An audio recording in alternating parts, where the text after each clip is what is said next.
चलो बेटा, लास्ट में कहाँ तक हो गया था वो? और मीडियम का इफेक्ट भी बता दिया गया था। अगर हम लोग मीडियम में शिफ्ट कर देते हैं वाटर वगैरह में तो फोकल लेंथ और पावर कितना बढ़ जाएगा, हो गया था, बताया था ना। चलिए ठीक है भैया, आप लोगों की क्लास गवर्नमेंट ने बंद कर दी है, ठीक, क्योंकि अटेंडेंस जो है कई बार इंफॉर्मेशन किया गया है 25 बिलो रहेगा तो क्लासेस क्या कर दी जाएंगी, बंद कर दी जाएंगी, ठीक। लेकिन वही कहानी है, बीच में तो सुनाई पड़ा 4-5 लोग पहुंच रहे थे, ऐसा था क्या, ठीक। तो सरकार जो है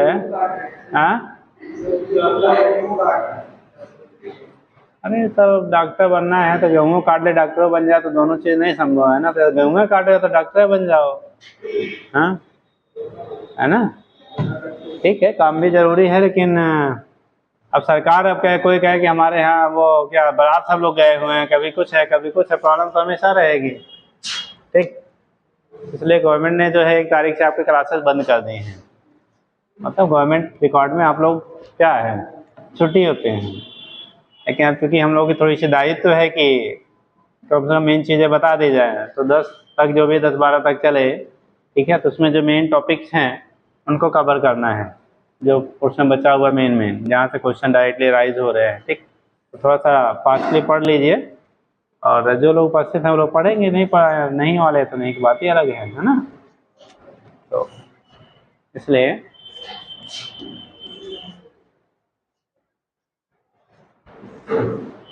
29 तारीख को कितने लोग आए थे, 28, 29 में, 29, 30 में,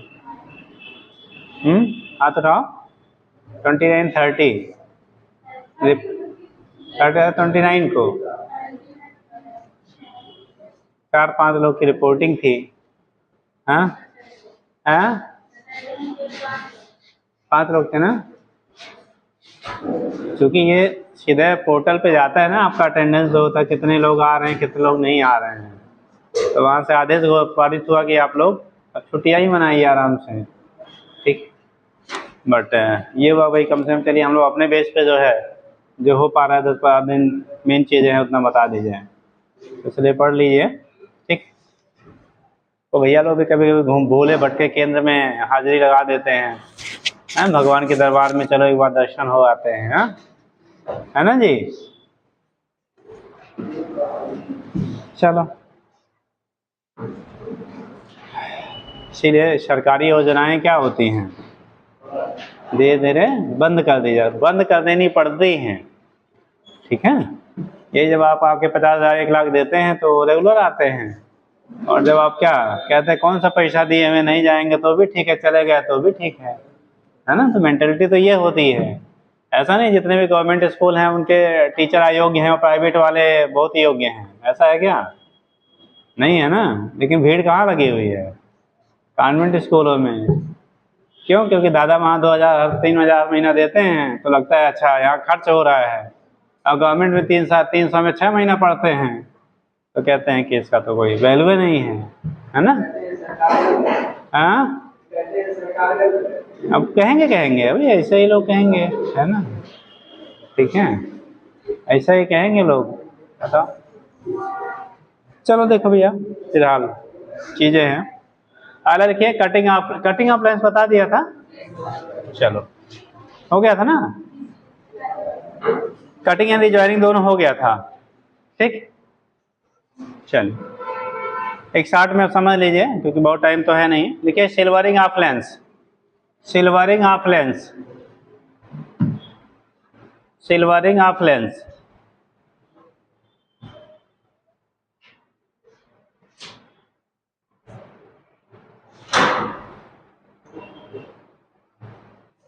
सिल्वरिंग ऑफ लेंस। अब जरा सा समझ लीजिए, सिल्वरिंग का मतलब होता है बेटा कि अगर एक सरफेस को आप सिल्वर्ड कर दीजिए, एक सरफेस क्या कर दिया जाए, सिल्वर्ड कर दिया जाए, तो उस लेंस का ओवरऑल बिहेवियर क्या होगा, फोकल लेंथ क्या होगा, पावर क्या होगा, हाँ बेटा जी, मैम बोले रखने दीजिए, निशा सोनकर में अगर रूम में कोई है नहीं इसलिए मतलब रख देते हैं। मैम दी हैं, इसमें रखना है, ब्लॉक नहीं है, नहीं इसीलिए नहीं जा रहे हैं रूम में। रख के बंद कर दो बेटा।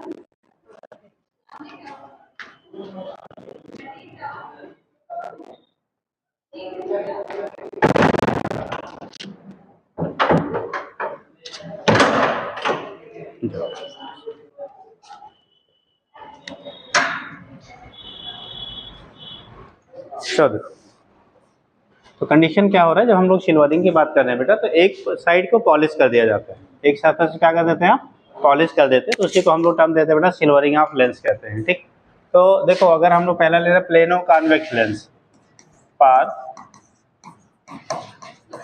प्लेनो कॉन्वेक्स लेंस, अगर प्लेनो कॉन्वेक्स लेंस है बेटा, कैसा है आपका, प्लेनो कॉन्वेक्स है। प्लेनो कॉन्वेक्स का मतलब क्या, एक सरफेस प्लेन है, दूसरा सरफेस हमारा कॉन्वेक्स है, तो उसी को टर्म देंगे क्या, प्लेनो कॉन्वेक्स लेंस है। ठीक, तो अगर प्लेनो कॉन्वेक्स लेंस है तो one surface will be plane and other surface will be convex, इसी को टर्म देंगे आप प्लेनो कॉन्वेक्स लेंस।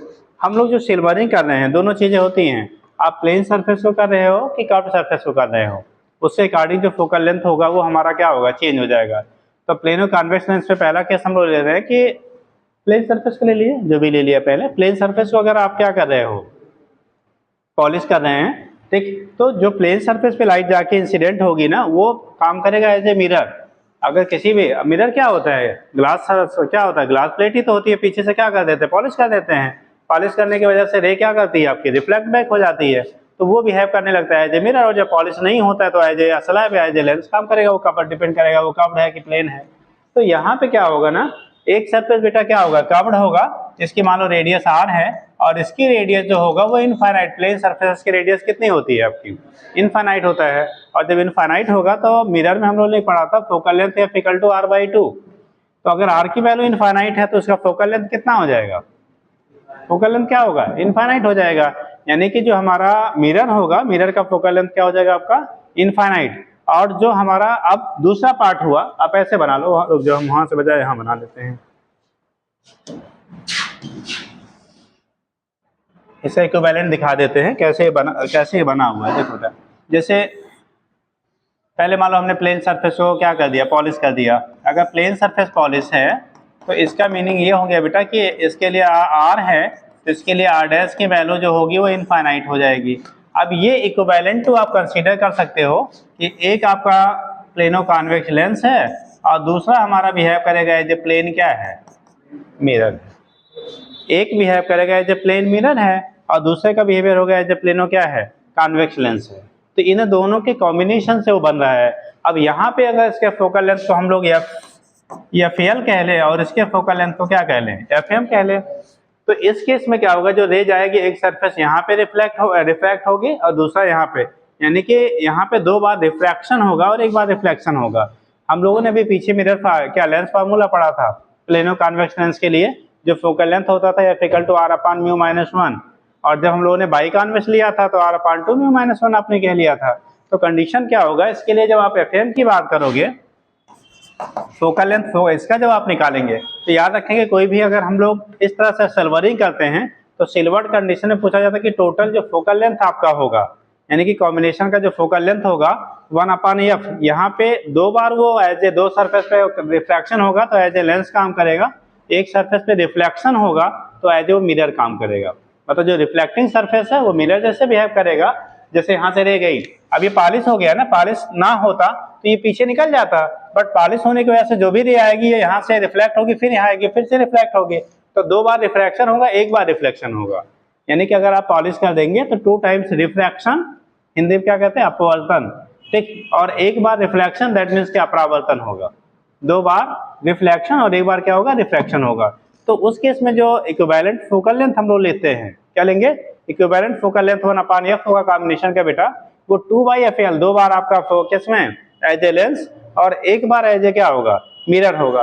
तो कॉम्बिनेशन का कोई भी आप जब लेंगे तो वहां पे इक्विवेलेंट फोकल लेंथ जो होगा 1/f की वैल्यू 2 कितना, fl प्लस 1 क्या लेंगे, fm, ये फार्मूला बनाएंगे। और P की जो वैल्यू होगी ये कितना 1/f इक्वल टू P होता है, P इक्वल टू 1/f होता है ना, तो यहाँ पे हो जाएगा 2PL प्लस कितना PM के बराबर होगा। समझ गए? तो इक्विवेलेंट जब पावर की बात करेंगे तो वहां पे इस तरह से हम कैलकुलेट करेंगे, फोकल लेंथ करेंगे तो वहां से ये किसी भी सिलवर्ड कंडीशन की बात होगी। ठीक, अब वहां पे अलग अलग टाइप के हम लोग सरफेस लेंगे, उसके अकॉर्डिंग अलग अलग FL और FM की वैल्यू आपको मिलेगी। तो पहले ऐसे थोड़ा सा लिख लो बेटा, क्या लिखा है? सिल्वरिंग ऑफ लेंस रेडी कर लिया है? लिखे कि नहीं? लिखिए। नहीं, अभी फार वाला छोड़ दो, अभी 2 लाइन वही पहले लिख लो, उसको कट कर लो, तब जनरल लिख लीजिए, उसके बाद फिर फार वाला करेंगे। लिखिएगा, लिखिएगा on silvering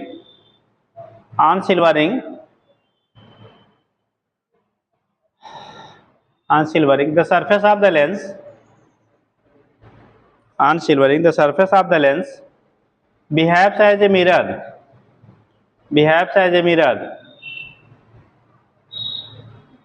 on silvering the surface of a mirror lens behaves as a mirror। लिखिए, the focal length of the silvered lens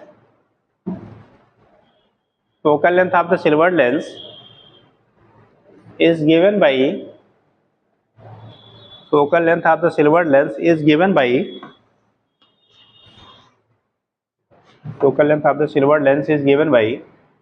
लिखिए 1/f equal to 2 bar lens की जैसे बिहेव कर रहा है और एक बार क्या मिरर जैसे बिहेव करता है, 2/FL प्लस 1/FM,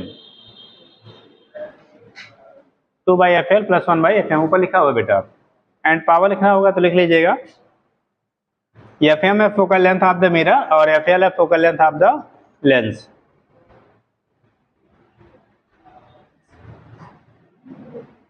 हो जाएगा? तो जल्दी जल्दी करो बेटा। अब पहले लिखना, कर लिया? अगर नहीं मालूम होगा लिख लेना, FL फोकल लेंथ ऑफ किसका? फोकल लेंथ ऑफ लेंस, और FM क्या है? Focal length of mirror. ऐसे ये PL होगा क्या? पावर ऑफ द लेंस, और PM होगा पावर ऑफ द मिरर। ठीक, अब पहला केस देखिएगा फर्स्ट।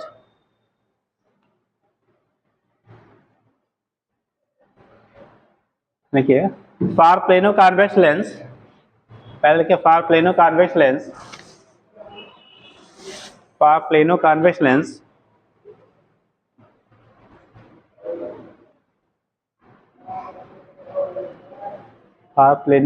लेंस हो गया।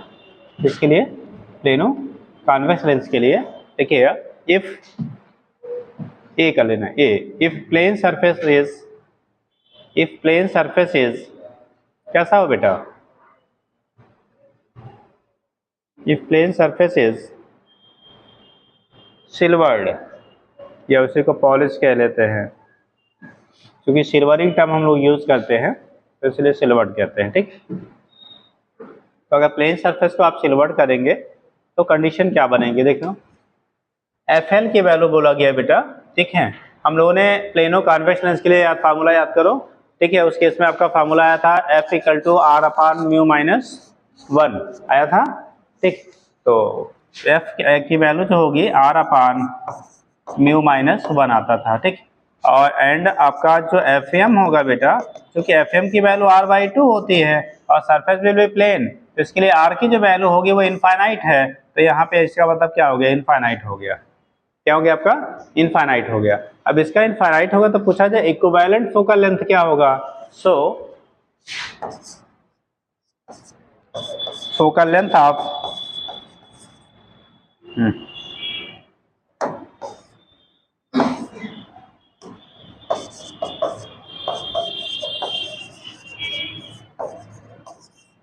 लेंस, या सिल्वर्ड लेंस कर दो, सिल्वर्ड लेंस 1/f की वैल्यू आएगी बेटा 2 बाई कितना?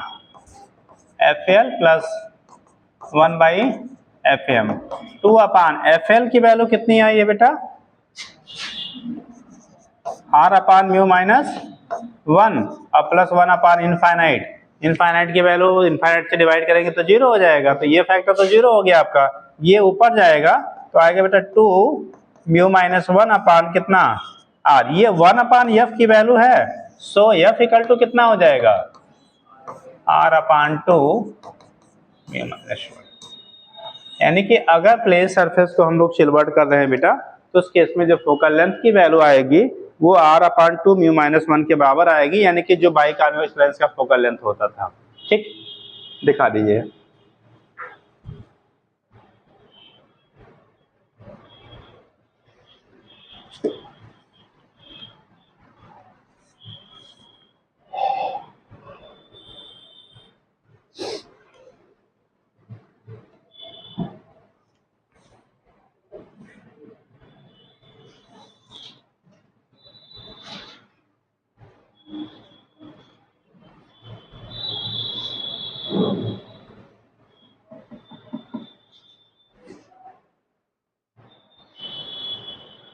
अटेंडेंस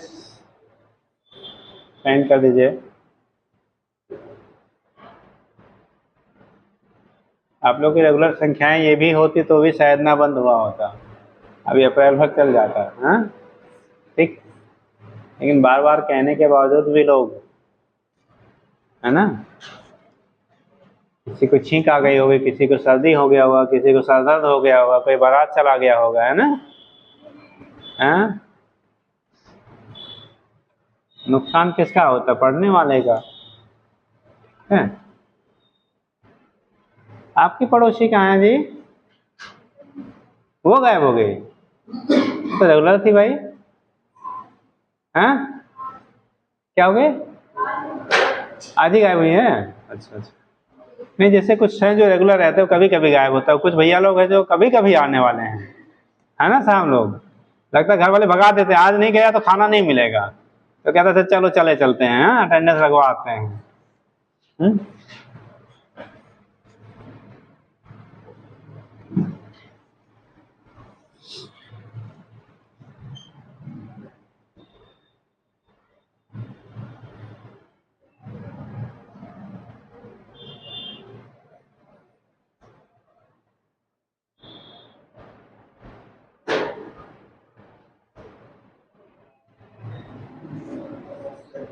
हो गया। दूसरा की है, if curved surface is polished, if curved surface is polished,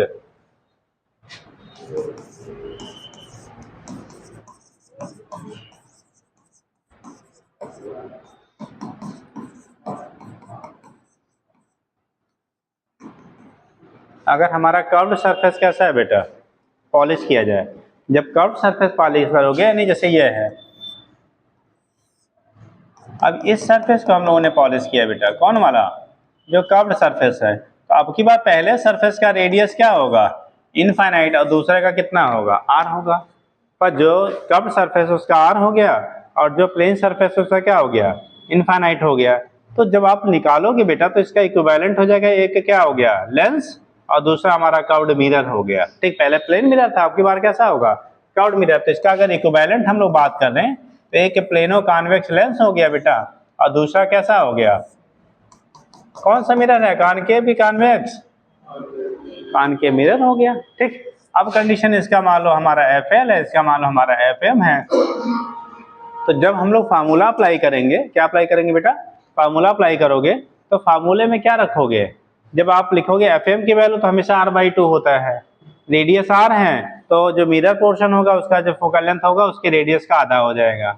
जब हम लोग लेंस की बात करते हैं तो वहाँ पे प्लेनो कॉन्वेक्स लेंस है तो r अपान म्यू माइनस 1 होता है, तो यहाँ पे जो आप दिखाएंगे बेटा तो वैल्यू क्या आएगी, देखो एफ की वैल्यू होगी r अपान म्यू माइनस 1 और एफ की जो वैल्यू होगी वो आएगा कितना r/2, क्या आएगा आपका r/2 आएगा। अब सिचुएशन जो हमारा बना है यहाँ पे बोला जाए इक्विवेलेंट वैल्यू क्या आएगा, अगर इक्विवेलेंट फोकल लेंथ निकाला जाए तो कितना आएगा,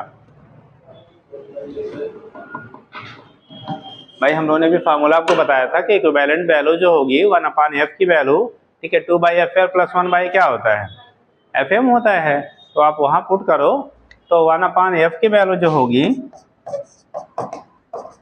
2 by F L plus 1 upon कितना एफ एम।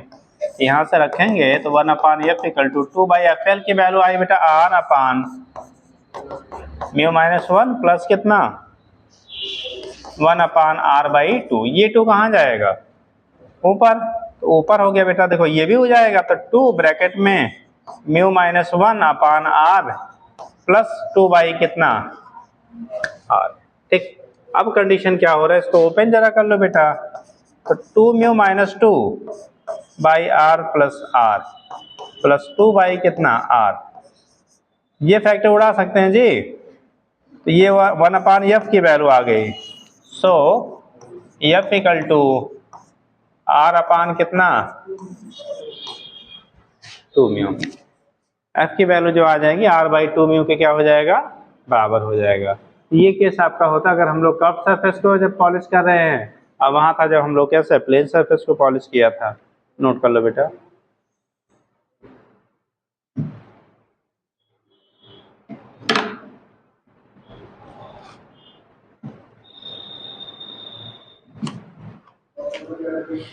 हाँ फुल सिलेबस है बेटा, नोटिस तो गया था, मॉडल से लेके और ओल्ड तक सब रहेगा।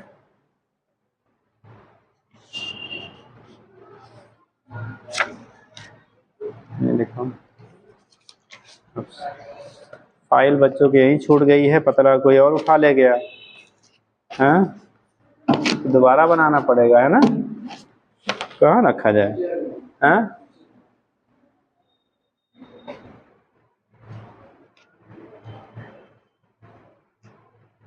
भूगोल प्रयोगात्मक, सही एक लोग मोबाइल नंबर दिए हैं यहाँ पे।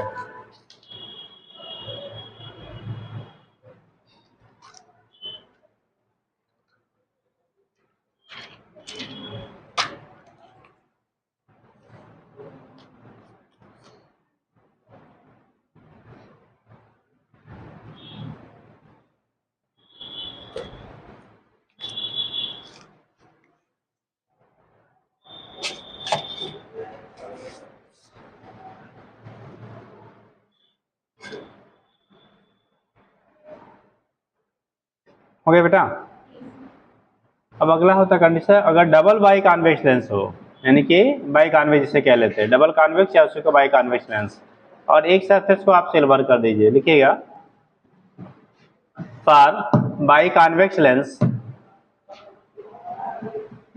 For by convex lens. अगर बाई कॉन्वेक्स लेते बेटा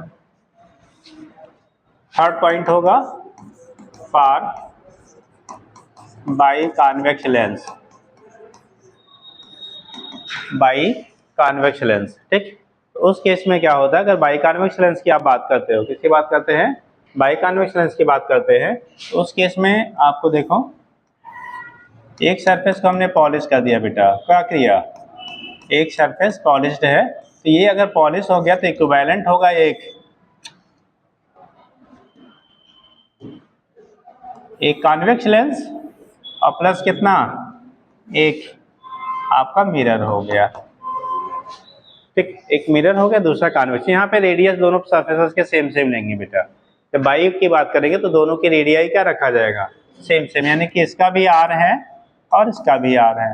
तो इसके लिए फोकल लेंथ एफ एल है, इसकी फोकल लेंथ एफ एम है। तो यहाँ पे जब लिखेंगे तो हम लोगों ने फार्मूला पढ़ा था, एफ एल की जो वैल्यू होती थी, एफ एल इक्वल टू कितना होता था R upon 2 mu minus 1 by convex lens के लिए। अब फिर दोबारा डिराइव यहाँ नहीं करेंगे, ऑलरेडी बताया गया है।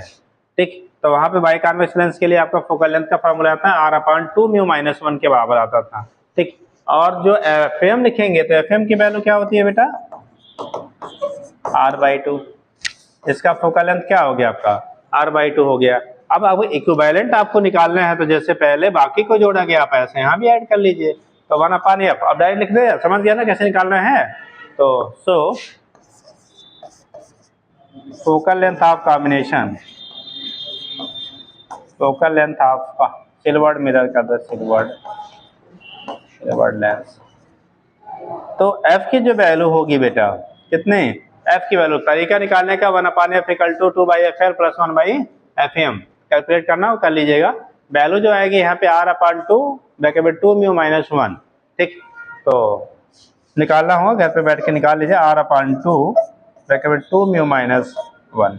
तो ये पूरे कॉम्बिनेशन का फोकल लेंथ हो गया अगर हमारा बाई कन्वेक्शन लेंस है और एक सरफेस को आपने सिल्वरिंग कर दिया, ठीक। प्लेनों में दो सिचुएशन था कि प्लेन को कर रहे हैं कि कर्व को कर रहे हैं, वहां बदल रहा था कंडीशन, लेकिन यहाँ कोई भी करेंगे एक ही सरफेस कर्व्ड ही होगा, तो उस केस में रिजल्ट क्या रहेगा, सेम सेम रहेगा। हो जाएगा, सिलेबस रखा है बेटा।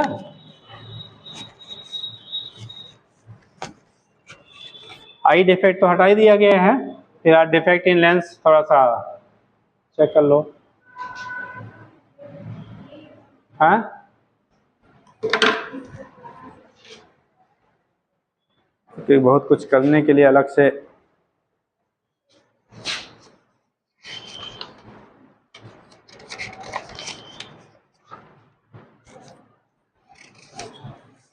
Lens formula and lens maker formula, total internal reflection equation, power of lens, combination of lens in contact, refraction of light through prism.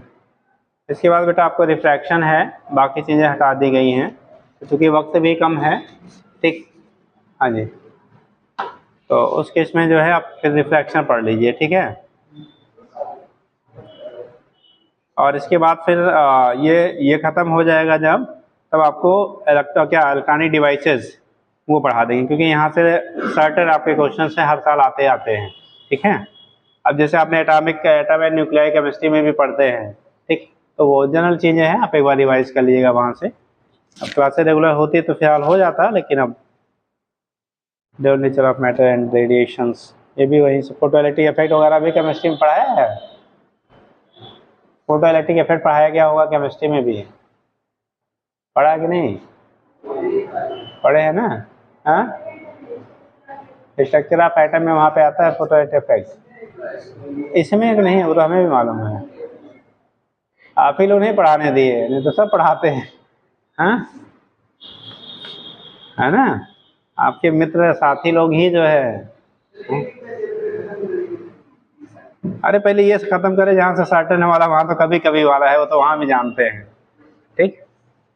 खत्म तो सब कर देते हैं, बट अब वही है कि चलिए, इसीलिए क्या कहते हैं ना, आप हमेशा अच्छों के साथ रहिए। ऐसा नहीं कि नुकसान वो गलती वो कर रहा है तो आप उसमें वो नहीं होगी, जैसे मर्डर कोई करता है उसके साथ वाले सबको क्या करती है पुलिस, ले चलो वहीं पे, हाँ, ठीक। पीटेंगे तो बताएंगे हमारा मित्र कहाँ गया है, तो इसीलिए बुरे के साथ रहेंगे तो कहीं ना कहीं बुराइयां आएंगी।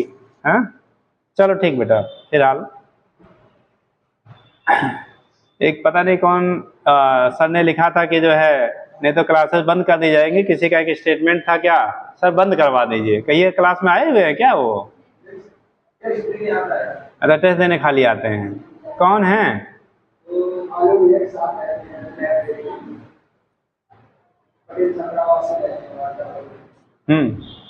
पहले पढ़ने आते थे कभी, हाँ, अरे पिछले साल आए थे, अच्छा, तो वो ज्ञान देने वाले कौन होते हैं, है ना, जो कभी आया ना तो ज्ञान देने को चाहिए, हम तुरंत निकाल देना चाहिए उनको। भाई आप जो पढ़ने आता है वो कुछ कहे तो बातें समझ में आती है, तुम कौन होते हो कहने वाले भैया, हाँ।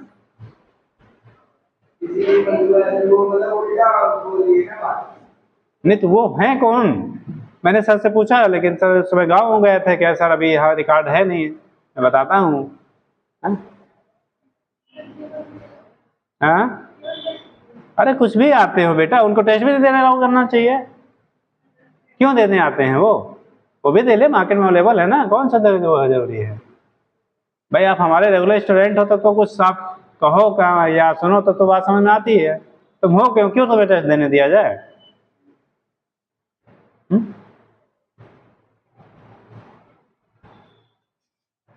जैसे वो बच्चा जो आ रहा है, आप लोग आ रहे हो तो आपकी क्या गलती भैया, आपको तो गलती है, आप कुछ गलत कर रहे हो क्या, पढ़ने आ रहे हो, जो नहीं आ रहा है उसकी गलती है ना। तो उपदेश दे रहे हैं कि क्या बंद कर दिया जाए, हाँ, ठीक। चलिए देखिए फिलहाल क्या लिखा था बेटा, क्या हुआ था। अब हम लोग को ये हो गया था आपका बेटा, ठीक है। नेक्स्ट है आपको रिफ्रैक्शन हो गया, रिफ्रैक्शन थ्रू प्रिज्म, हेड निकालिए प्रिज्म, देखिए प्रिज्म।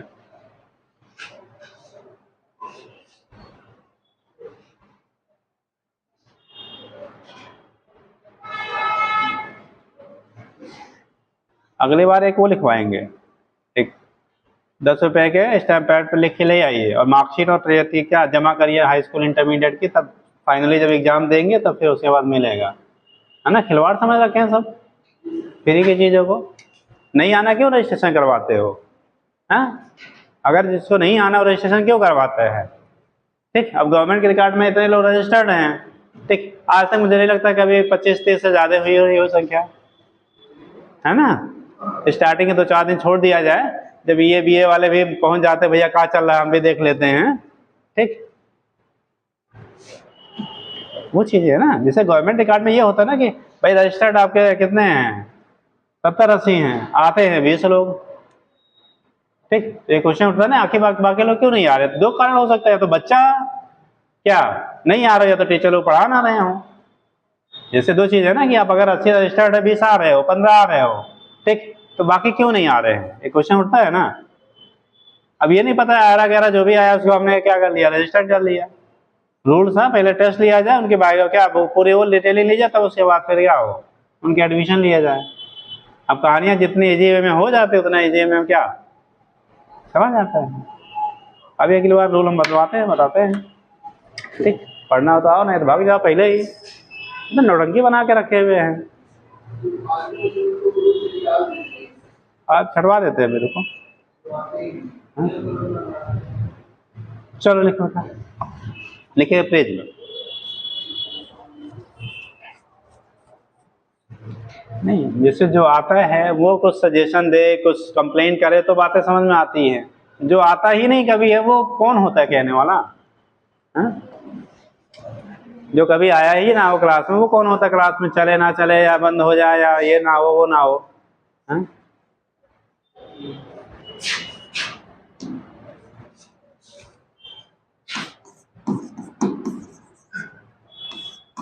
कितने नंबर आते हैं, 700, हाँ? कितना नंबर आते हैं जो टेस्ट में आते हैं, और ख्वाब इतने बड़े हैं,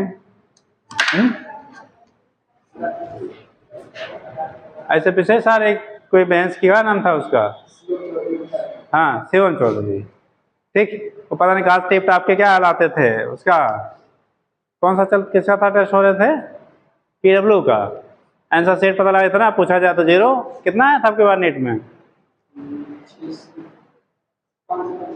देखे थे आप माँ को, तो तब देखने तो ऐसे उड़ा के तो 720 भी ला रहे थे, हाँ? आप देखे थे टेस्ट में, जानते कितना आता था, 680 आता था। नहीं उसकी बात हम नहीं कर रहे हैं,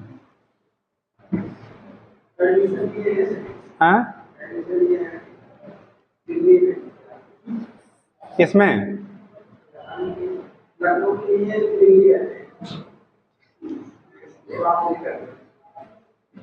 चलो ठीक है लिखो यार। तो बात कर रहे थे हम लोग प्रिज्म की, नहीं कुछ इरिटेटिंग लोग होते हैं ना वो चिड़ लगा देते हैं यार, ठीक।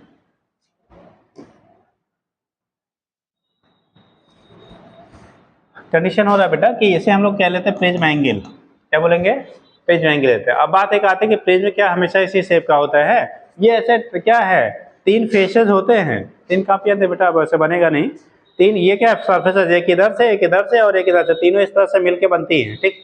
तो ये प्रिज्म हम लोग जब दिखाते हैं तो ऐसा शेप कुछ दिखता है आपको, ठीक। तो ये कंडीशन आपका हो गया प्रिज्म एंगल। जिस सरफेस पे देखो प्रिज्म जो होता है कोई जरूरी नहीं नेसेसरी इसी शेप का हो, वो किसी भी शेप का हो सकता है, बट कंडीशन क्राइटेरिया आपका होता है जो इंसिडेंट सरफेस और रिफ्रैक्टिव सरफेस। इंसिडेंट सरफेस मतलब जिसपे लाइट आके टकरा रही है, रिफ्रैक्टिंग फाइनली जहां से लाइट इमर्ज आउट हो रही है, ठीक, या उसी को इमर्जेंट सरफेस हम लोग कह लेते हैं। तो इमर्जिंग सरफेस और इंसिडेंट सरफेस दोनों नॉन पैरेलल होने चाहिए। नॉन पैरेलल का मतलब पैरेलल ना हो, मतलब ऐसे पैरेलल ही ना हो, अगर पैरेलल ही है जहां से इंसिडेंट हो रहा है जहां से इमर्जेंट हो रहा है, इमर्ज कर रही है लाइट, अगर वो पैरेलल है तो प्रिज्म जैसे बिहेव नहीं करेंगे। यानी प्रिज्म लाइक बिहेव करने के लिए incident surface and emergent surface will not be क्या पैरेलल, एक कंडीशन बनती है, पूछा गया क्वेश्चन। ठीक, अब इसे हम लोग कह लेते हैं जिस जहां से इंसिडेंट हो रहा है, जैसे हमने कहा प्रिज्म एंगल, ये प्रिज्म एंगल तब कहेंगे जब लेफ्ट सरफेस से यहां से हम लोग इंसिडेंट करा रहे हैं और इस सरफेस से हमारा इमर्जेंस हो रहा है, तब इसे कहेंगे प्रिज्म एंगल। इंसिडेंट सरफेस और इमर्जेंट सरफेस के बीच का जो एंगल आपका होता है उसी को टर्म देते बेटा प्रिज्म एंगल कहते हैं। अगर आप इंसिडेंस यहाँ से करा रहे हो, इमर्जेंस यहाँ से कराएंगे, this is the prism angle. Incidence यहाँ कराओ, इमर्जेंस यहाँ कराओ, तो प्रिज्म एंगल आपका क्या होगा, ये हो जाएगा। लेकिन अभी तक जो हम लोग पढ़ते आते हैं किताबों में जो दिखाया जाता है वो यही वाला दिखता है, इसीलिए वही उसी वाले टाइप का आपको क्या होता है डिस्कस किया जाता है। बट एक कंपल्सरी फैक्टर नहीं कि ऊपर वाला ही प्रिज्म एंगल होता है, ऐसा नहीं है।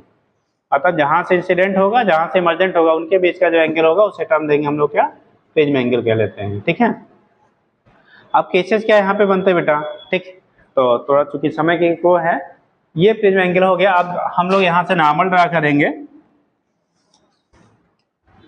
अगर दोनों सरफेसेस पे नॉर्मल ड्रा करिए, समझ लीजिए, अभी शार्ट में लिखवा देंगे क्योंकि पूरा तो इसे इंसिडेंट रे कहोगे आप। कौन सा रे कहेंगे बेटा, इंसिडेंट रे। और ये हमारा रिफ्रैक्टेड या इमर्जेंट रे कह लो, ज्यादा टर्म अच्छा रहेगा यहाँ पे।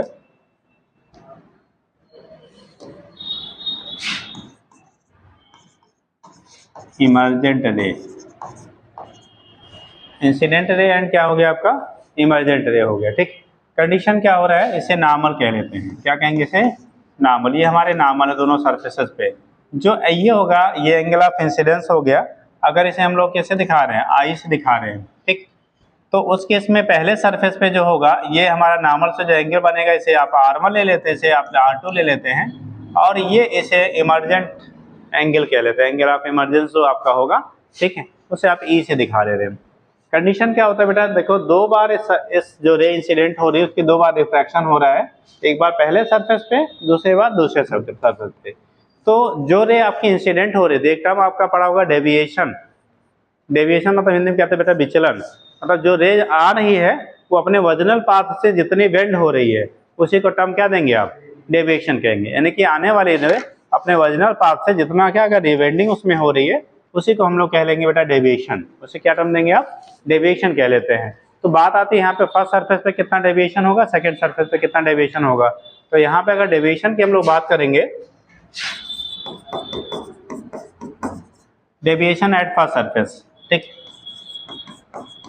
Deviation at first surface. अगर फर्स्ट सरफेस पे डेविएशन की आप बात करते हो तो देखो, अगर ये रे जो इंसिडेंट हुई है, अगर ये बेटा, अगर ये यहाँ से मीडियम चेंज ना हो, तो जैसे आपका जो भी आपका लेंस है उसका रिफ्रैक्टिव इंडेक्स बाहर हमारा रे एयर से आ रही है तो उसके रिस्पेक्ट में क्या होगा, ज़्यादा होगा। और आपने पढ़ा था जब रेयर से डेंसर में रे जाती है तो नॉर्मल की तरफ क्या होती है, बेंड हो जाती है। ठीक, और जब डेंसर से रेयर में जाएगी फिर नॉर्मल से दूर जाएगी, अवे जाएगी। तो यहाँ पे रे अगर ये क्या चेंज ना होता मीडियम, तो ये जो रे आ रही है तो वो सीधा सीधा बेटा ऐसा कुछ निकलते जाते ना। ठीक, सेम थिंग सेकेंड फेज पे जो रे यहाँ से इमर्ज हो रही है, अगर ये चेंज ना होता फिर मीडियम, तो ये वाले सीधा सीधा ऐसे निकलते। अब देखो डेविएशन क्या हो रहा है, जब हम लोग बात करेंगे पहले सरफेस पे, तो पहले सरफेस पे ये इंसिडेंट रे का ओरिजिनल डायरेक्शन है और एक्चुअल में हम लोग इधर से जा रहे हैं। तो ये जो एंगल हुआ यहाँ पे जो चेंजेस हुआ, इसे हम लोग डेल्टा 1 दिखेगा बेटा, दिस इज द डेल्टा 1, यानी कि पहले सरफेस पे डेविएशन हो गया। ठीक, आप सेकेंड सरफेस पे जा रहे थे, अगर ये फिर से चेंज ना होता तो रे हमारी ऐसे पास आउट होती और देखो बेंड करके यहाँ से फाइनली पास आउट हो रही। इसका मतलब जाना चाहिए था ऐसे, चली गई ऐसे, तो ये सेकेंड सरफेस से हमारा डेविएशन डेल्टा 2 कहलाएगा। डेल्टा 1 की जो वैल्यू होगी, यानी deviation at the first surface होगा, ये एंगल आई है, और ये टोटल एंगल अगर आपका क्या होता ना डेविएट होता तो ये टोटल आई के बराबर होता। तो यहाँ से R1 प्लस डेल्टा 1 ये आई के बराबर है, यानी डेल्टा 1 निकालोगे तो आई माइनस क्या हो जाएगा, R1 के बराबर होगा। तो ये डेल्टा 1 की जो वैल्यू आएगी बेटा, ये आई माइनस किसके बराबर होगा, R1 के बराबर होगा। या अगर यहाँ पे I1 I2 के टर्म में आपने पढ़ा होगा तो I1 माइनस R1 कहेंगे। यहाँ पे हम लोग ले लेंगे कितना, I2 माइनस R2 हो जाता है। ठीक, लेकिन ज़्यादातर आज के डेट में जो है I और E के टर्म में दिया जाता है। तो डेविएशन ये फर्स्ट सरफेस हो गया and deviation at second surface, deviation at किस पे, सेकेंड सरफेस। जब सेकेंड सरफेस पे डेविएशन की आप बात करोगे तो डेल्टा टू की वैल्यू जो होगी, इसकी वैल्यू डेल्टा टू की वैल्यू जो होगी ये ई माइनस कितना R2, यानी R2 जो था, ठीक है, यहाँ से जो टोटल हमारा क्या होता है, ये एंगल हमने लिया है, E की वैल्यू कितनी, इतना है, तो कंडीशन क्या हो रहा है, अगर ये नहीं होता तो R2 के बराबर होता, तो R2 माइनस, ये इमरजेंसी इतना ही है। देखो एक मिनट जो कलर बदल लें, वे जानी चाहिए थी ये और जा रही है, तो ये एंगल ऑफ इमरजेंसी इतना है, ठीक, और हमारा होना कितना चाहिए था, R2 के बराबर। तो यानी कि ये जो वैल्यू है, जो डेविएशन आपका हो रहा है ई में से, अगर हम लोग इसको रिमूव कर दें तो वैल्यू हमारा मिल जाएगा। नहीं समझे? अरे भाई ये आर ऐसे जाता ना, पहले ऐसे जाता, तो ऐसे जाता तो ये दोनों एंगल हमारे क्या होते, यहाँ से और यहाँ बराबर होते। अभी कंडीशन क्या हो रही है, बेंड हुआ, बेंड हुआ तो अपने ओरिजिनल पाथ से क्या कर गया, ये मुड़ा ना, तो मुड़ा कितना मुड़ा, टोटल एंगल ई है और होना चाहिए था कितना आर, तो यहाँ से ई माइनस कितना हो जाएगा, R2 के बराबर हो जाएगा, ये आ जाएगा ई माइनस कितना R2 हो जाएगा। तो ये डेविएशन आपने पहले सरफेस पे कितना होगा बेटा और दूसरे सरफेस पे कितना होगा, उसकी वैल्यू हम लोग यहाँ से कैलकुलेट कर लेते हैं। आगे अब आता है कि टोटल डेविएशन, नेट डेविएशन की बात करोगे तो नेट डेविएशन का मतलब हो गया, कलर बदल लो थोड़ा सा, कौन सा लिया जाए जो दिख जाए, देखो नेट डेविएशन एक्चुअल मेरे हमारी ऐसे जा रही तो फाइनली ये ऐसे गई, तो ये अगर इसको पीछे मिलाओगे तो ये वैल्यू नेट डेविएशन डेल्टा कहलाएगा, this is the net deviation, ठीक। तो नेट डेविएशन की जब बात करेंगे, नेट डेविएशन डेल्टा की वैल्यू जो होगी बेटा डेल्टा 1 प्लस डेल्टा 2, डेल्टा की वैल्यू डेल्टा 1 प्लस कितना हो जाएगा, डेल्टा 2 के बराबर होगा, डेल्टा 1 प्लस कितना हो जाएगा आपका, डेल्टा 2 के बराबर होगा। अब डेल्टा 1 प्लस डेल्टा 2 के बराबर जब हो रहा है तो यहाँ से कैसे रिप्रेजेंट करोगे आप, डेल्टा 1 रख दो और दूसरा हमारा क्या रख दीजिए, डेल्टा 2 रख दीजिए। तो डेल्टा 1 की वैल्यू है I माइनस R1 प्लस क्या E माइनस R2, I और E को बेटा एक साथ में ले लो और R1 R2 के एक साथ में ले लो, तो ये हो जाएगा I plus E, minus common कर लो, R1 प्लस क्या R2, I प्लस E, ये हो गया R1 प्लस कितना R2 के बराबर हो गया।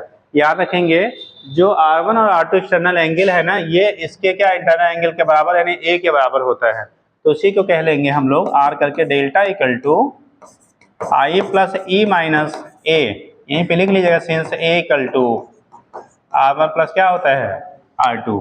तो ये कि डेविएशन का जनरल फार्मूला हम लोगों ने पढ़ लिया, फिर से डेविएशन नेट जो प्रोड्यूस हो रहा है वो इसके टर्म में अगर लिखा जाता है तो यहाँ से आप कैलकुलेट कर लेते हैं, ठीक।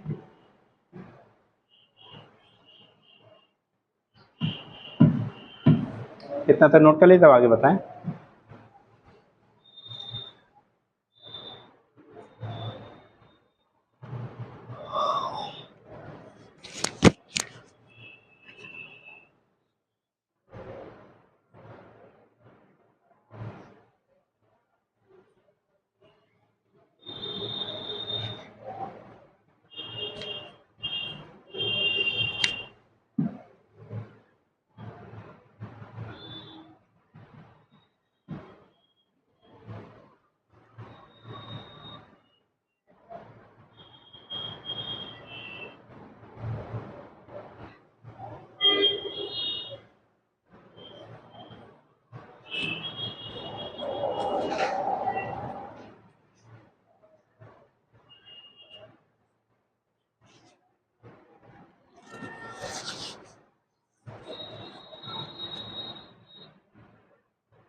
ओके बेटा, दूसरा लिखिएगा, यही डेविएशन को बेटा जो हम लोग थिन प्रिज्म के लिए लेते हैं, किसके लिए करते हैं?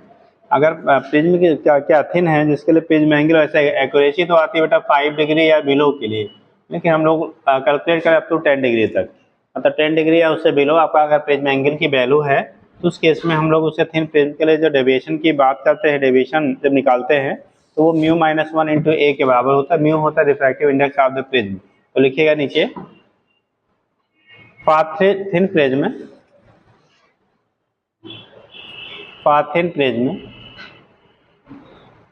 the deviation is given by, जब लिखते हैं बेटा थिन प्रिज्म के लिए,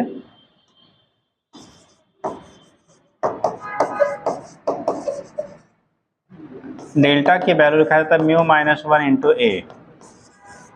म्यू हो गया रिफ्रैक्टिव इंडेक्स और ए हो गया क्या आपका प्रिज्म एंगल, लेकिन यहाँ पे कंडीशन होता है ए की वैल्यू एग्जैक्टली तो ये फॉलो होता है बेटा 5 डिग्री तक, बट लेस देन कितना 10 डिग्री, ठीक, तब तक हम लोग अप्लाई कर लेते हैं। तो म्यू -1 इंटू ए, म्यू हो गया रिफ्रैक्टिव इंडेक्स ऑफ द क्या प्रिज्म, ए हो गया आपका प्रिज्म एंगल। तो यहाँ से डेविएशन की वैल्यू निकाल लेते हैं। अब एक चीज आपको पीछे जब पढ़े होंगे तो पढ़ाया गया होगा कि जो रिफ्रैक्टिव इंडेक्स होता है प्रिज्म का वो डिफरेंट कलर ऑफ लाइट के लिए डिफरेंट होता है, पढ़ा है?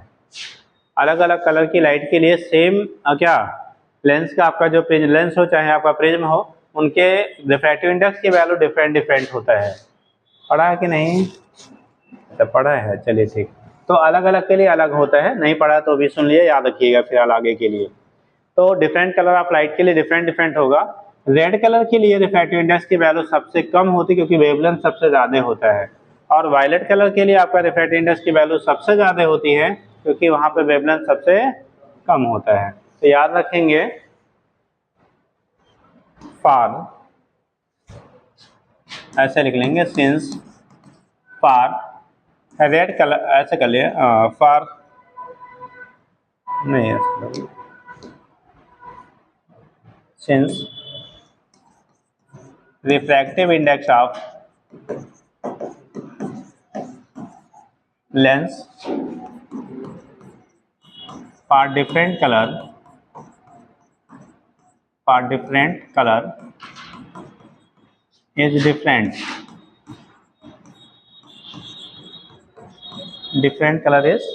अलग अलग कलर के लिए जो रिफ्रैक्टिव इंडेक्स की वैल्यू होती है बेटा वो अलग अलग होती है। तो यहाँ लिखेंगे, अब ये हटा देंगे, अब लिखेंगे सिंस लेमडा की जो क्या होता है वेवलेंथ होता है वो रेड कलर का सबसे ज़्यादा होता है। लेमडा के किसके लिए? रेड कलर के लिए सबसे ज़्यादा होता है, ठीक। तो लेमडा ज़्यादा होता है, lambda R greater than lambda क्या V, so mu R less than कितना म्यू बी। म्यू आर की जो वैल्यू होगी वो म्यू बी से कम होगी, यानी कि वायलेट कलर के लिए चाहे वो लेंस हो चाहे प्रिज्म हो उसका रिफ्रैक्टिव इंडेक्स की वैल्यू बेटा सबसे ज़्यादा होगी और वायलेट कलर के लिए सबसे कम होगी। क्या कर रहे हो साहब? अरे बंद कर दो यार, एक तो कभी कभी आगमन होता है, स्वागत के मौके मिलते हैं, वो भी आप लोग उसमें भी, हाँ हाँ ठीक। चलिए, म्यू बी लेस देन क्या, म्यू बी की वैल्यू जो होगी वो म्यू आर से क्या होगा ज़्यादा होगा। और हम लोगों ने अभी डेल्टा पढ़ा कि डेल्टा इक्वल टू होता है म्यू -1 इंटू कितना आर, अरे म्यू -1 इंटू कितना है ए के बराबर है। तो इसमें हमारा कितना है, किसके लिए ज़्यादा है वैल्यू? वायलेट के लिए, ठीक। तो so delta V greater than क्या होगा डेल्टा आर। डेल्टा वी की वैल्यू सबसे ज़्यादा होगी, डेल्टा आर की वैल्यू सबसे कम होगी।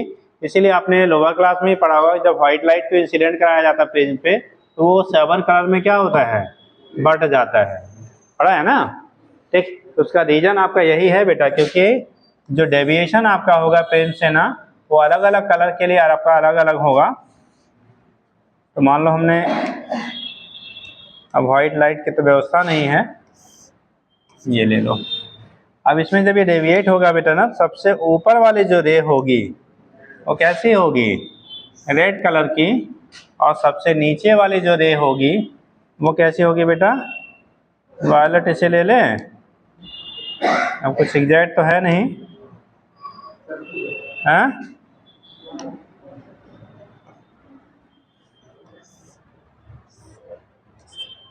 ये वायलेट होगा, ठीक। बाकी जो कलर है वो इन्हीं के बीच में लाई करेंगी, ठीक। बाकी कलर क्या होगा, वो इसी के बीच में लाई करेगा। तो ये केस आपका होता है, यानी कि डेविएशन जो होगा वो सबसे ज्यादा किसके लिए है, वायलेट। ये व्हाइट लाइट है भैया, देख कुछ भी रहा हो व्हाइट मान लीजिएगा ना, ठीक। ये रेड है, ये तो दिखाई नहीं पड़ेगा यार,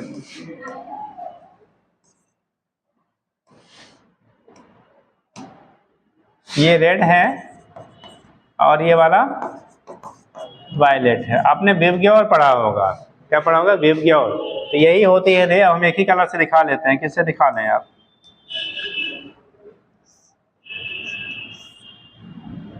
बदलें, ब्लू ब्लू का कॉम्बिनेशन ढूंढना पड़ेगा यार, हाँ? इतना क्लोज होता है पता नहीं चलेगा यहाँ पे। चलो ऐसे बना लेते हैं, कुछ भी हो। लो फिर वही हो गया।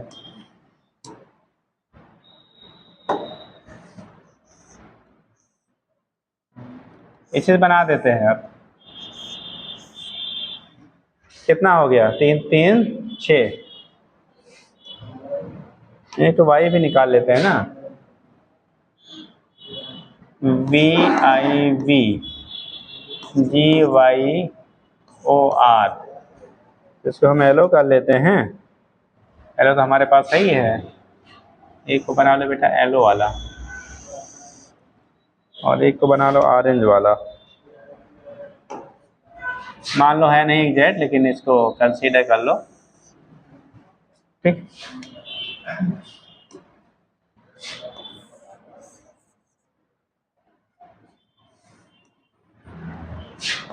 VIV GYOR, ये कंडीशन हो गया आपका बेटा विबग्योर का, ठीक। तो यहाँ से जो हम लोग रिप्रेजेंट कर रहे हैं, तो सबसे ऊपर कौन सा है, रेड, सबसे नीचे कौन सा है, वायलेट। जो जिस रे के लिए रिफ्रैक्टिव इंडेक्स सबसे ज्यादा होगा उसमें डेविएशन क्या होगा, सबसे ज्यादा प्रोड्यूस होगा। जिसमें कम होगा उसमें डेविएशन की वैल्यू सबसे कम होती है। तो इसके बेस में हम लोग यहाँ से दिखा लेते हैं क्या होगा। तो ऐसे दिखा दीजिए, चाहे नोट कर लिए है ना।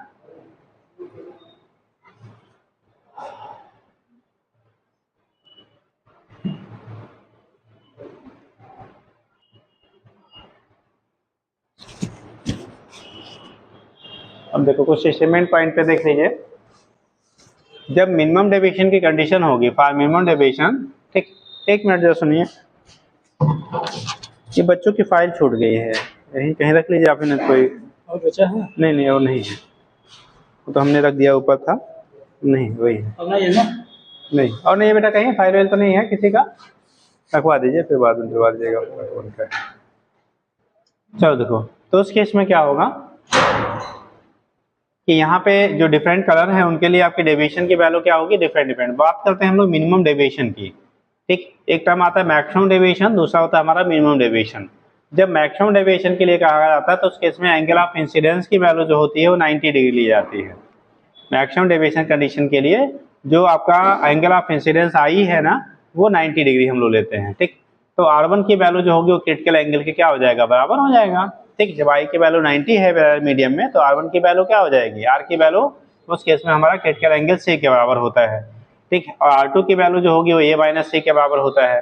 तो केसेस जो आपके होते हैं, यानी कि मैक्सिमम, ऐसे पॉइंट करके आके नोट कर लो। देखिए, फॉर मैक्सिमम डेविएशन,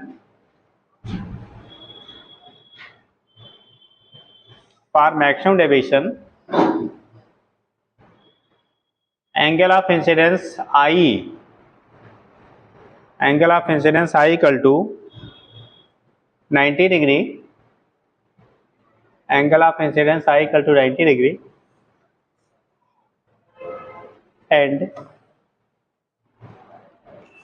R1 की वैल्यू इस केस में, एंड R1 पहले सरफेस पे जो डेविएशन होगा, and R1 equal to C, so R2 equal to A minus C हो जाएगा। So R2 equal to A minus C, I की वैल्यू 90 डिग्री बेटा, angle I equal to 90 degree, R1 की value C, तो R2 की value क्या, R1 plus R2 equal to ये होता है, तो R2 की वैल्यू A माइनस C के बराबर हो गई, मिनिमम डेविएशन की कंडीशन में है। और इस केस में एंगल ऑफ इमर्जेंस जो होता है, ठीक, या मैक्सिमम डेविएशन कितना प्रोड्यूस होगा, तो अगर उसे हमें कैलकुलेट करना हो तो लिखिए and in this condition the maximum deviation produced and in this condition the maximum deviation produced in this condition the maximum deviation produced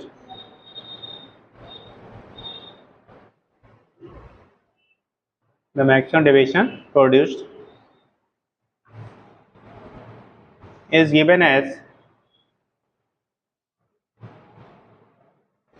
देखिए delta max equal to delta maximum की जो वैल्यू होती है बोल दे रहे, लिख लीजिए, ठीक, π/2 मतलब कितना 90 डिग्री, π/2 प्लस साइन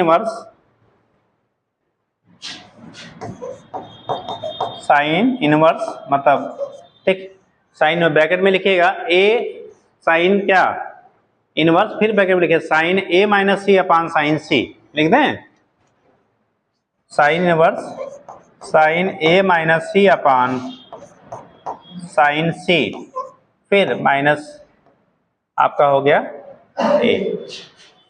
तो ये कंडीशन होता है कि मैक्सिमम डेविएशन, मैक्सिमम लिखा है मिनिमम लिखा है, हाँ मैक्सिमम की बात है, मैक्सिमम डेविएशन की जो वैल्यू होगी π/2 प्लस साइन इनवर्स साइन ए माइनस सी अपान साइन सी माइनस ए के बराबर होता है। तो ये कंडीशन और कब होगा, जब एंगल ऑफ इंसिडेंस की वैल्यू 90 डिग्री होगी, कितनी होगी 90 डिग्री। दूसरा लिखिएगा अगला पॉइंट, फॉर मिनिमम डेविएशन, देखो मिनिमम डेविएशन के केस में बेटा जो एंगल क्या होगा इंसिडेंस होगा और एंगल ऑफ इमर्जेंस दोनों बराबर होते हैं।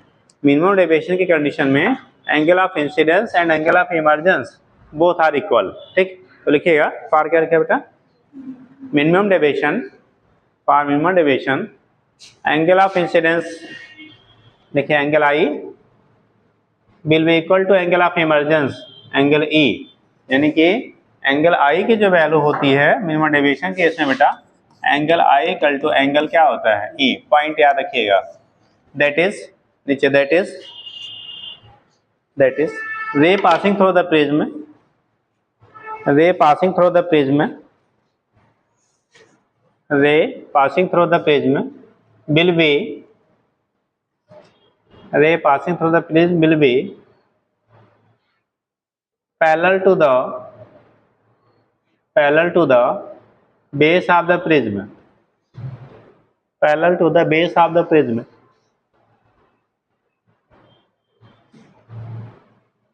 parallel to the base of the prism। हो गया। इस केस में जो आपकी रे पास आउट होगी प्रिज्म के अंदर वो हमेशा पैरेलल होती है, मतलब ये हो गया बेटा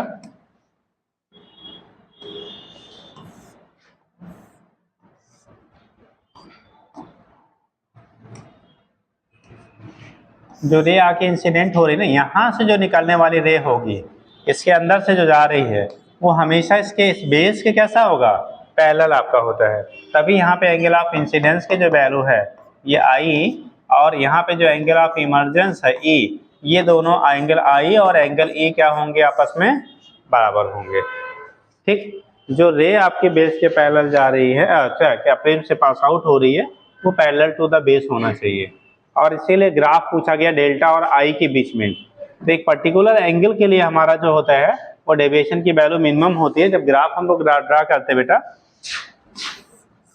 अगर डेविएशन डेल्टा और एंगल ऑफ इंसिडेंस आई के बीच ग्राफ ड्रा किया जाता है तो सिचुएशन कुछ समथिंग ऐसा बनता है। देखो पहले जो होता है जैसे जैसे आई की वैल्यू बढ़ेगा वैसे वैसे एंगल ऑफ डेविएशन हमारा क्या होता है घटता जाता है, और ये एक पर्टिकुलर एंगल के लिए यहाँ पे डेल्टा की जो वैल्यू होती है ये मिनिमम होती है। फिर उसके बाद क्या करता है ये बढ़ने लगता है बेटा, फिर इसके बाद क्या होगा ये बढ़ना स्टार्ट हो जाता है, ठीक। तो ऐसा कुछ ग्राफ आपको मिलता है, यानी पहले घटा जैसे जैसे आई की वैल्यू बढ़ी एक पर्टिकुलर आई के लिए वैल्यू हमारी मिनिमम हो गई, और फिर अगर अगेन एंगल आपको बढ़ा रहे हो तो फिर से आपको डेविएशन की वैल्यू बढ़ने लगती है, ठीक। वही ग्राफ बना लेना।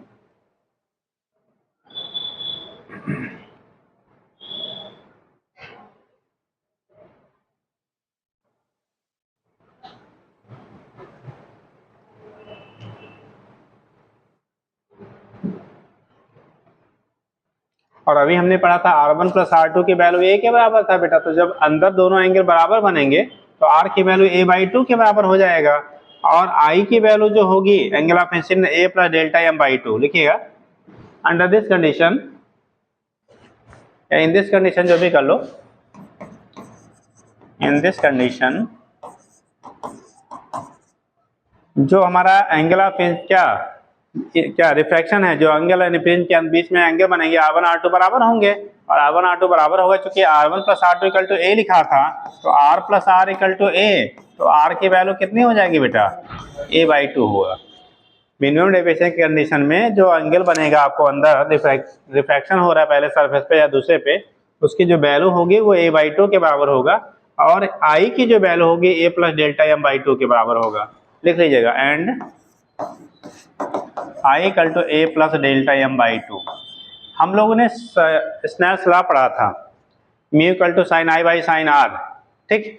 तो सिंस म्यू इक्वल टू कितना, साइन I अपान कितना होता है बेटा, साइन R, साइन R के बराबर होता है। तो यहाँ से जब रखोगे तो म्यू की वैल्यू आ जाएगी साइन I यानी sine a plus delta m/2 upon sine a/2।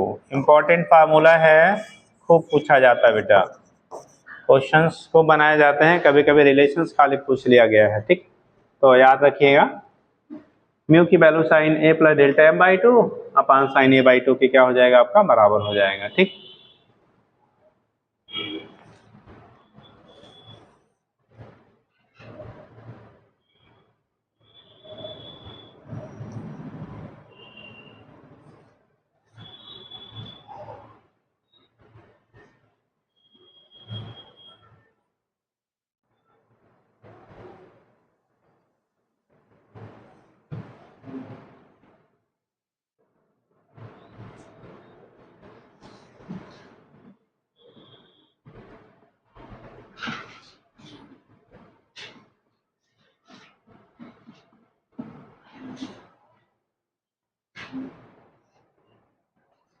हो गया,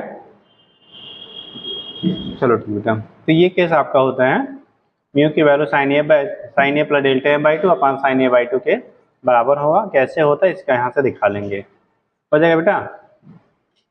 अब डिस्पर्शन वगैरह आपको उड़ा ही दिया गया, फिर हमने काम भर का बता दिया कि जो लाइट आपकी इंसिडेंट हो रही है, एक टर्म आता है डिस्पर्शन एंड क्या, angular dispersion and dispersive power, लेकिन अब सिलेबस से हटा दिया गया है तो थोड़ा सा हिंट कर दे रहे हैं। देख बेटा डिस्पर्सिव पावर है नहीं ना, तो उस केस में क्या है, पहले ये सारी चीज़ें आप पढ़ते थे बट अभी आपको कम कम ज्ञान से विद्वान बना दिया जा रहा है ना।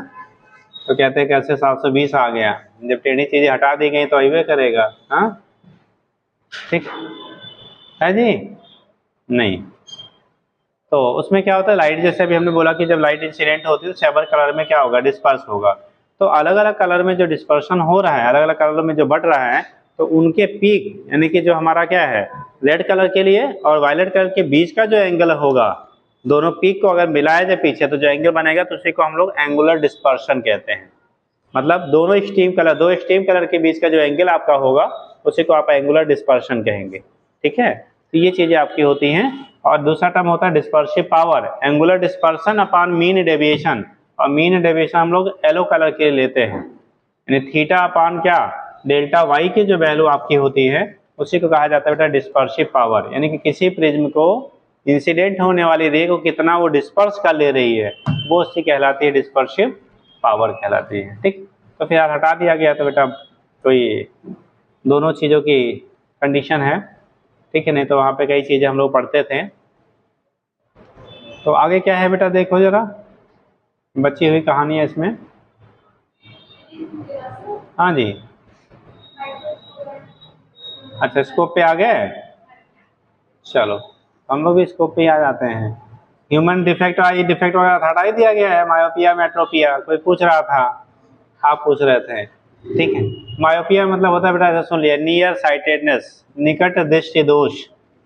जो नियर साइटेडनेस होता है, यहाँ थोड़ा उल्टा टर्म है, वो दिखता है उसका अपोजिट वाला नहीं दिखता। जैसे मान लो कोई नियर साइटेड पर्सन है, उसको नज़दीक की चीज़ें दिखाई पड़ेंगी, दूर वाली क्लियरली दिखाई नहीं पड़ेंगी, दूर वाली इसलिए नहीं क्लियरली दिखाई पड़ती क्योंकि आने वाली रे जो होती है वो रेटिना से पहले क्या कर लेती है, इमेज बना लेती है। मतलब किसी भी चीज़ का इमेज क्लियरली दिखने के लिए, कोई भी ऑब्जेक्ट क्लियरली दिखने के लिए उसका इमेज रेटिना पे आपके बनना चाहिए। ठीक है, बायो वाले पढ़े होंगे आई वाई का। ठीक, तो कहाँ बनना चाहिए, रेटिना पे। लेकिन कंडीशन जो होता है, जो नियर साइटेड पर्सन होता है तो उसका जो नियर ऑब्जेक्ट है वो तो रेटिना पे इमेज बनता है, लेकिन जो फार ऑब्जेक्ट होता है उसकी इमेज रेटिना से पहले बन जाती है। अब अगर आपके रेटिना से पहले बने तो आपको दिखाई, क्योंकि हमें दिखेगा तभी जब रेटिना पे बने, तो उस केस में आपको क्लियरली दिखाई नहीं पड़ता। तो ऐसे पर्सन को, क्योंकि रे को हमें पीछे ले जाना है और आगे इमेज बन जा रही है, तो उसको डाइवर्स करना पड़ता है। तो इसके लिए कॉनकेव लेंस का यूज करते हैं। किसका, कॉनकेव लेंस पूछा जाता है, उसी को मायोपिक पर्सन कहा जाता है। ठीक, कि अगर कोई है कैसा है, मायोपिक पर्सन है, जिसको नियर साइटेड पर्सन है, तो उसको कैसे ऑब्स्टिकल की जरूरत पड़ेगी। ठीक है, कॉन्वेक्स लेंस वाला, कॉनकेव लेंस वाला, बाई लेंस वाला, मतलब बाई क्या, जिसमें कॉन्वेक्स और कॉनकेव दोनों होता है, जिसमें बाई फोकल लेंस उसे कहते हैं। जैसे दादाजी लोग लगाते हैं घर में, अगर कोई सीनियर सिटीजन में होंगे तो अगर वो चश्मे लगा रहे होंगे तो उनके दोनों लगता है, ऊपर और नीचे दो ग्लासेस होती हैं, आधा कट रहता है बीच से, नीचे दूसरा, ऊपर दूसरा। ठीक, तो वो केस आपके होते हैं, ना तो वो नज़दीक वाला क्लियरली देख पाते, ना तो दूर वाला। तो उनके लिए दोनों टाइप के क्या होते हैं, उसमें लेंस सेट किया जाता है, आधा कॉन्वेक्स आधा कॉनकेव। ठीक, तो जब दूर देखना है तो दूसरे से देखते हैं, नज़दीक देखना होता तो नीचे करके देखते हैं। तो इसलिए लोग लगता है आपको घूर के देखने हैं, घूर के नहीं देखते हैं, उनकी प्रॉब्लम है तो इसलिए ऐसा देखते हैं, है ना। तो गलत फहमी ना कि आपको घूर के गुस्सा रहे हैं, ऐसा मत समझिएगा। और नहीं दिखता है तो इसलिए वो कभी आँख को ऊपर करेंगे, कभी क्या करेंगे, नीचे करेंगे, तो ऐसी चीज़ें होती हैं। तो उसी को कह लेते हैं बेटा ना, जब बाई फोकल लेंथ वाला लगाते हैं तो इनका भी ऐसा है। हाँ, चल, इनको नहीं दिखता दोनों, क्या है उसको बदनाम कर, अभी तो क्या लगाया है, कैसे लगाया जी, पावर है, अरे तो पावर होगा ना सिर दर्द को घटाने के लिए, अरे है ना, थोड़ा सा बड़ा सा उससे नहीं मतलब है। हाँ, चलो ठीक है, तो ये केस आपका होता है, समझ गया भैया। तो ये हो गया आपका। ऐसे ही जब फार साइडेडनेस होगा तो फार वाला दिखेगा, नियर वाला नहीं दिखेगा। तो ऐसे कंडीशन में नियर मतलब फार वाला तो आके रेटिना पे बनता है, बट नियर वाला रेटिना पीछे चला जाता है, तो पीछे वाले आगे लगने के लिए कन्वर्स करना पड़ेगा। जब कन्वर्स करना पड़ेगा उसके लिए कॉन्वेक्स लेंस की रिक्वायरमेंट होती है। तो जो फार साइटेड पर्सन होते हैं उनको कॉन्वेक्स लेंस की जरूरत होती है, जो नियर साइटेड पर्सन होते हैं उन्हें क्या, कॉनकेव लेंस की जरूरत होती है। जैसे आप लोग की इस एज में जनरली जो चश्मे लगते हैं वो ज़्यादा नियर साइटेडनेस वाला होता है, मतलब नज़दीक वाला पढ़ते पढ़ते या मोबाइल देखते देखते आँख खराब हो जाती है ना। पहले लोग तो कहते थे पढ़ते पढ़ते खराब हो गई, अब मोबाइल देखते देखते खराब हो गई, है ना। ठीक है, तो इसलिए डॉक्टर बनिएगा तो अगर बड़े वाला ना बन पाइएगा तो सबसे बढ़िया कम पढ़ाई में ज़्यादा कमाई आप फ्यूचर में होने वाली है। एक तो मेंटल और दूसरा क्या, आई स्पेशलिस्ट। हाँ, इतने दूर का पढ़ना है, बाकी कुछ करेंगे पूरे शरीर को पढ़ना पड़ेगा। तो स्पेशलाइजेशन क्या करिएगा, आई में खूब क्या जम के चश्मे बेचिएगा, है ना। हाँ, मेंटल एंड आई दोनों कर लेना यार, दोनों के इलाज हम करते हैं, है ना।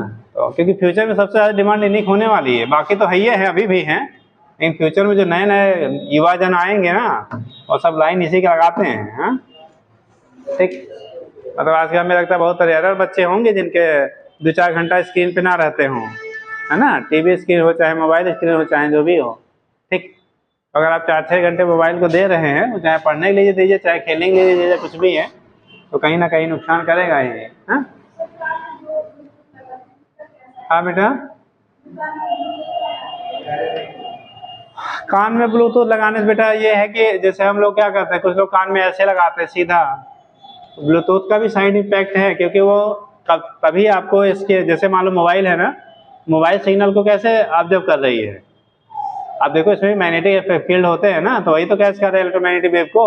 तो वहाँ पे भी आपका ब्लूटूथ वाला भी क्या है भाई, इलेक्ट्रोमैग्नेटिक वेव, वहाँ पे भी क्या है, मैग्नेटिक फील्ड क्या करेगा, जनरेट करेगा। जब सिग्नल मिलेंगे तभी तो आपकी आवाज़ आएगी, तो कंडीशन वो भी नुकसान करेगा।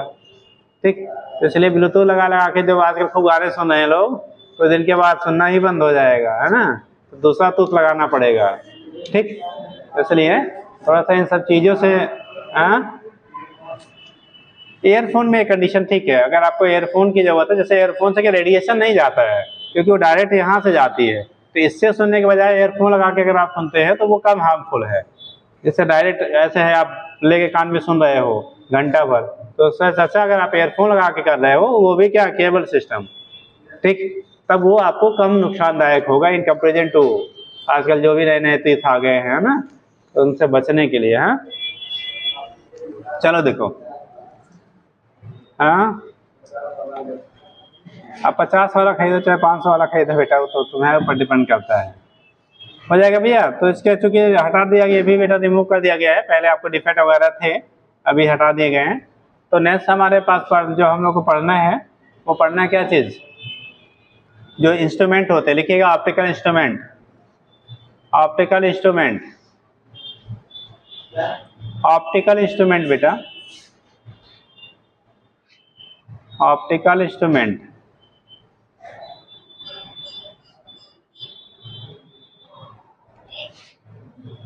ऑप्टिकल इंस्ट्रूमेंट, अब इससे बहुत सारी चीज़ें इंपॉर्टेंट हैं, बट ना समय है ना, तो हाँ सब सारी चीज़ें नहीं आएगा एग्जाम में, तब भी लाइफ के लिए बहुत सारी चीज़ें हैं जो इम्पोर्टेंट है, बट ये टाइम ही नहीं रहा। चलो, आपके इंस्ट्रूमेंट में बेटा जो होता है, हम लोग पढ़ते हैं माइक्रोस्कोप। पहला है क्या, माइक्रोस्कोप, लिखिएगा माइक्रोस्कोप, माइक्रोस्कोप। अब जरा थोड़ा सा समझ लीजिए, देखो जितने भी हमारे ऑप्टिकल इंस्ट्रूमेंट है बेटा, उन सबका काम है आपके आई पे बनने वाले विजुअल एंगल की वैल्यू को बढ़ाना।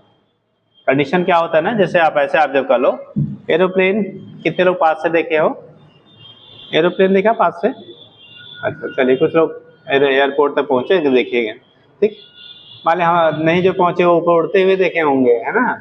आप देखते हो जब ऊपर से जाता है तो हमें बहुत बड़ा दिखता है क्या, छोटा सा दिखता है, ऐसा लगता है 2-4 लोग मुश्किल से बैठ पाएंगे, ठीक, जबकि मिनिमम जो कैपेसिटी है एरोप्लेन की वो 60 से लेके 320 पैसेंजर की होती है। 60 से 320 पैसेंजर्स की कैपेसिटी वाले क्या है डिफरेंट आपके एरोप्लेन्स आते हैं, मिनिमम 60, मैक्सिमम कितना 320 जो भी है, ठीक। तो उस कंडीशन में 60 मतलब आप बस पे बैठे होंगे एटलीस्ट, बस में जो सीटें होती है लगभग हमें लगता है 60 और सीटें होती बड़ी वाली बसों में, छोटी वाली में और कमी होती है। 60 पैसेंजर जितना एक बस में बैठते हैं उतना आपका कम से कम क्या होता है स्पेस आपका होता है, और हमको दिखता है कितना, इतना बड़ा सा दिख रहा है, ठीक। क्यों दिख रहा है, ऊपर जाके श्रिंक कर गया क्या, ऊपर जाके एरोप्लेन श्रिंक कर जाता है क्या, नहीं होता ना।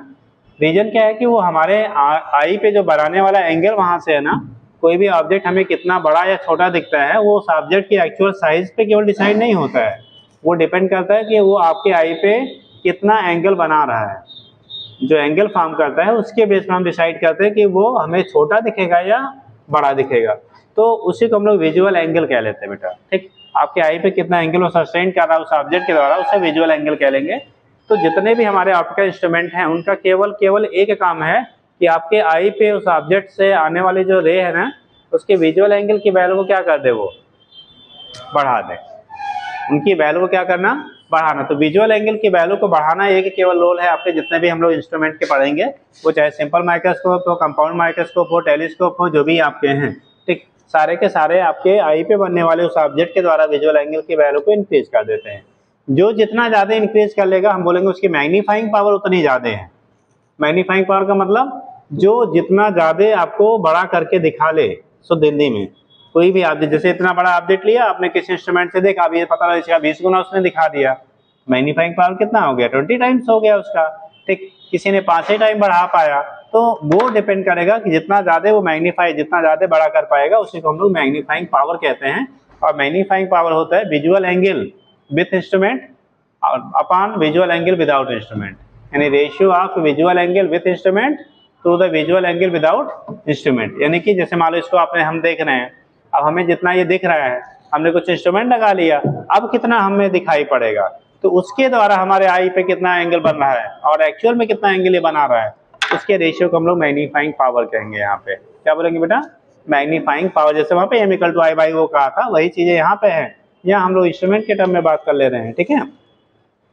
अब कंडीशन होता है, आप कहते हो सिंपल माइक्रोस्कोप, सब दिखाने भर का टाइम नहीं है बेटा, थोड़ा सा किताब से पढ़ डालिएगा, ठीक। सिंपल माइक्रोस्कोप की हम लोग बात करते हैं। सिंपल माइक्रोस्कोप में कुछ नहीं होता, केवल एक सिंगल कॉन्वेक्स लेंस होता है। आपने अगर बायोलॉजी के स्टूडेंट है अभी, तो प्रैक्टिकल शायद होते ही नहीं है, या होते होंगे तो कम होते होंगे। आप लोगों को एक हैंड लेंस मिला होगा किसमें, डिटेक्शन बॉक्स में। कितने लिया था जी? डिटेक्शन बॉक्स क्या होता है? पहले चले हो ना, क्या होता है बेटा? हैं? नहीं, हम डिटेक्शन बॉक्स की बात कर रहे हैं, उसमें क्या क्या रहता है? खरीदी थी कि नहीं? जरूरत नहीं पड़ा, पैसा दिया 100 रुपया, 500 रुपया प्रैक्टिकल फिर पास हो गया 30 में 30। कितने लोग खरीदा था जी? हैं? हाँ, CBSE वाले में लगता है, लेकिन वहाँ भी होता है तब तो लगता है ना, होगा तभी लगेगा, कहीं भी होगा तो लगेगा। हाँ चलो ठीक। अरे कहाँ ये पे बोर्ड को बदनाम कर रहे हो? हाँ बैठो, ठीक। वो हमारे विद्यालय पे डिपेंड करता है, हमारे विद्यालय के लोग कैसा है ना, बोर्ड से नहीं कोई इफेक्ट है। बहुत सारे यूपी बोर्ड के ऐसे कॉलेजेस हैं जो आपके CBSE से लाख गुना बेहतर, ठीक। ऐसा ना कहो साहब, अभी आप जाके ढूंढ आओ, अभी 80% जो है IAS PCS और अधिकारी और वो क्या यूपीए बोर्ड वाले नजर मिलेंगे आपको, है ना, मैंने स्टेट बोर्ड वाले ही मिलते हैं, ठीक। तब बात अलग है, आजकल थोड़ा सा जैसे ऑनलाइन का दौर है, ऐसे ही क्या CBSE का दौर चल रहा है, CBSE कॉन्वेंट, CBSE नहीं बोलेंगे, कॉन्वेंट स्कूलों का दौर चल रहा है, ठीक है। जब कॉन्वेंट वाले इतना लूट लेंगे कि जेब में पैसा नहीं रहेगा तो फिर कहाँ आएंगे? उन्हीं अपने सरकारी विद्यालयों में फिर से, जैसे दिल्ली उल्ली में है ना, प्राइवेट स्कूल का क्या पता लगा, बेबी में बच्चे को जाना है भैया 2 लाख रुपया क्या डोनेशन है, 2 लाख रुपया डोनेशन, तो क्या करते हैं जब वो भी क्या पढ़ाएगा, ABCD, वही क्या कर रहा है आपका सरकारी स्कूल वाला जहाँ 5 रुपया में एडमिशन हो रहा है, ठीक। कहानी वही होगी। तो जब तक पैसा रहता है ना, जैसे पैसा रहता है तो लोग 5 स्टार में जाते हैं, तो घटता है फिर 3 स्टार में आते हैं, फिर घटता है तो ढाबे पे जाते हैं, और घट जाता है तो क्या, वो टंकी वाले के पास जाते हैं। तो वही कहानियां हैं यार, हैं। चलो देखो, तो एक विद्यालय के प्रबंधक हैं, वैसे टाइम नहीं सुना, लेकिन सुना देते हैं इसी बात पे, ठीक है। पहले क्या टूटी मोटरसाइकिल से चलते थे, अभी प्रबंधक हो गए हैं, पहले नहीं थे। फिर थोड़ा सा अपग्रेड हुए तो मतलब को थोड़ा विद्यालय खोले, थोड़ा चलने लगा, तब क्या कार से चलने लगे। तो पता लगा एक दिन, पता लगा क्या, एक लोग बना रहे उन्हीं के टीचर कि सर जी गए हैं बाल कटवाने लखनऊ। कहाँ? लखनऊ, है ना, मैंने बस्ते में नहीं मिला, ठीक। चलो देखो, हो गया बेटा। तो बात कर रहे थे हम लोग किसका, माइक्रोस्कोप का। तो एक लाइन लिख लो बेटा, माइक्रोस्कोप लिखो। It is an optical instrument, it is an optical instrument used to see very small object, used to see very small object,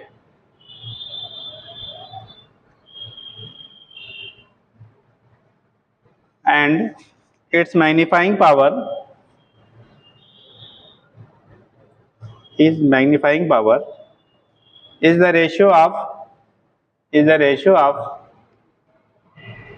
visual angle with instrument, ratio of visual angle with instrument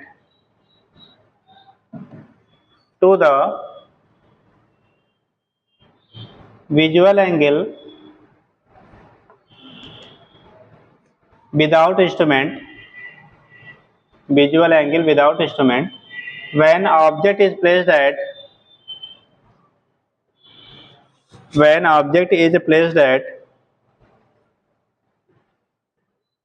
60 में लिखा दें capital D। Capital D क्या होता है भैया, least distance, वहीं नीचे लिख लेना, कैपिटल D है least distance of distinct vision. Capital D क्या होता है बेटा, least distance of distinct vision. Capital D को कहते हैं least distance of distinct vision. क्या वैल्यू होता है जी, कितना दूरी का साइज सही देख सकते हैं, 25 सेंटीमीटर। हम लोग का जो नियर क्या डिस्टेंस होती है क्लियर विजन के लिए, डिस्टिंक्ट विजन के लिए 25 सेंटीमीटर होती है, अगर आपके आई में कोई डिफेक्ट नहीं है। और फार क्या होता है बेटा, इनफाइनाइट, ठीक। तो उस केस में नियर पॉइंट जो होता है वो हम लोग 25 सेंटीमीटर कहते हैं, फार पॉइंट जो होता है इनफाइनाइट कहा जाता है, अगर आपकी आई में कोई डिफेक्ट नहीं है तो, ठीक। तो इसी को हम लोग लिख लेते हैं मैं शॉर्ट में, magnifying power m equal to beta by क्या, अल्फा। m की जो वैल्यू होगी वो बीटा बाई क्या हो जाता है आपका, अल्फा के बराबर होता है, यानी magnifying power with instrument upon magnifying power without instrument, ठीक। तो ये चीज़ें होती हैं। अब इतना कर लो बेटा, कल हम लोग पढ़ के आइएगा सिंपल, यानी कि मैं कल ये चैप्टर ख़त्म करके फिर आगे स्टार्ट करेंगे मॉडर्न फिजिक्स। ठीक, तो चूँकि वहाँ पे आपका सेमीकंडक्टर डिवाइसेस वगैरह से क्वेश्चंस को बनते हैं, हर साल बनते हैं। ठीक, पहले उसको पढ़ लीजिएगा, फिर जैसा वक्त देखा जाएगा तो आगे जो आपका एटम वेटम है तो देखा जाएगा। ठीक है, चलो बेटा।